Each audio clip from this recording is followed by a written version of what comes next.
Hello all. इस lecture में हम पढ़ते हैं एक अकाउंटिंग की कंसेप्ट फुल डिस्क्लोजर कंसेप्ट। तो फुल डिस्क्लोजर कंसेप्ट क्या बात करती है? फुल डिस्क्लोजर कंसेप्ट ये बात करती है कि जब आप अकाउंटिंग करते हो, जो अकाउंटिंग रिकॉर्ड्स बनाते हो, तो जो आप अकाउंटिंग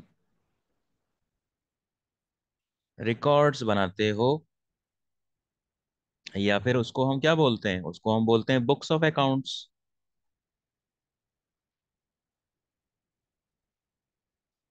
तो जो भी आप अकाउंटिंग करते हो, जो भी ट्रांजैक्शंस लिखते हो, उसमें आपको ज्यादा से ज्यादा इंफॉर्मेशन दिखानी चाहिए, क्योंकि आपकी जो अकाउंटिंग रिकॉर्ड्स हैं या बुक्स ऑफ अकाउंट्स हैं, उसे कौन यूज करता है? उसको यूज करते हैं यूजर्स ऑफ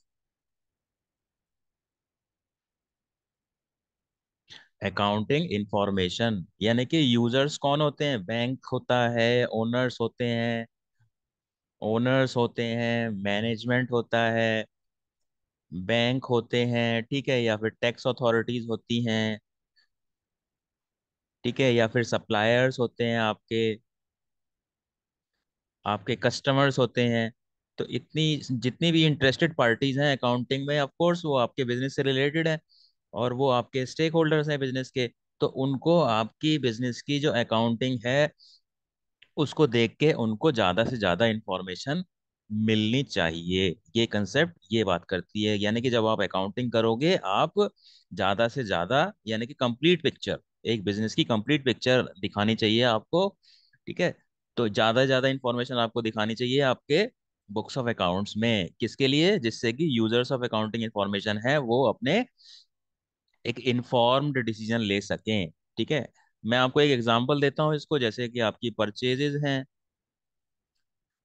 हैं, मान लो 10,000 रुपये, ठीक है, और परचेज रिटर्न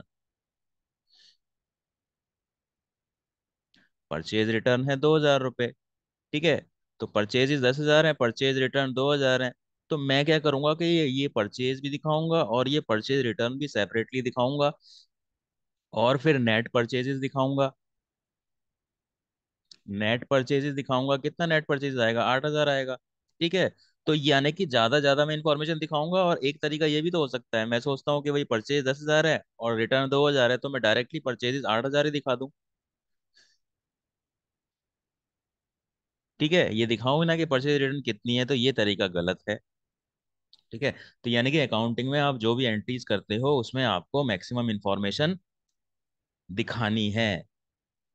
ये कंसेप्ट ये कहती है। अब देखते हैं इसमें, financial statements should provide complete information about the affairs of the business. तो आपको कंप्लीट इंफॉर्मेशन दिखानी है या फुल इंफॉर्मेशन दिखानी है, ये बात करता है ये आपका concept.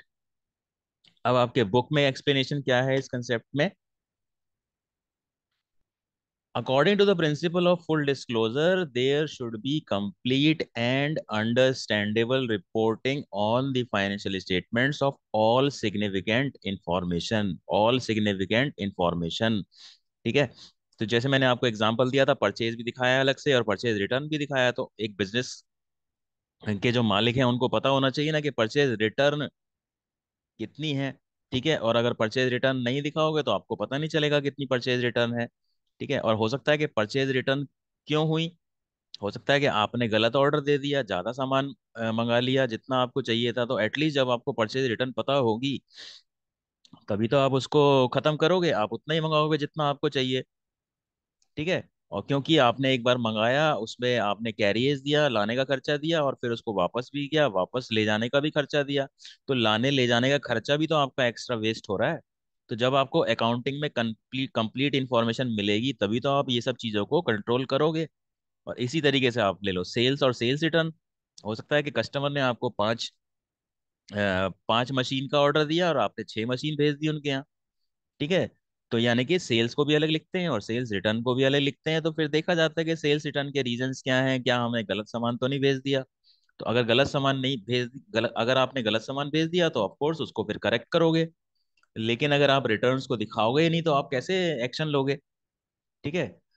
related to the economic affairs of the entity apart from legal requirements, good accounting practices require all material and significant information to be disclosed. Whether information should be disclosed or not always depends on the materiality of the information. A disclosure of material information will result in better understanding. For example, the reasons for low turnover should be disclosed. तो यानी कि cell क्यों कम हो गई, हो सकता है कि लॉकडाउन वगैरह लग गया या वॉट एवर जो भी है, आपने कोई प्रोडक्ट बनाना बंद कर दिया। ठीक है, तो इस तरीके से ज्यादा इंफॉर्मेशन आपको अपने अकाउंटिंग में देनी है। तो फुल फुल डिस्क्लोजर प्रिंसिपल ये बोलता है। और यहाँ पे देखो एक वर्ड यूज हुआ है, material. All material information should be provided. तो all material information should be provided, इसके बारे में हम डिटेल में पढ़ेंगे। एक और प्रिंसिपल है इसके बाद, वो है मटीरियलिटी प्रिंसिपल। ठीक है, तो मटेरियलिटी प्रिंसिपल जब आप पढ़ोगे या मटेरियलिटी कंसेप्ट जब आप पढ़ोगे तो आपको पता चल जाएगा कि मटेरियल इंफॉर्मेशन क्या होती है और इमटेरियल इंफॉर्मेशन क्या होती है।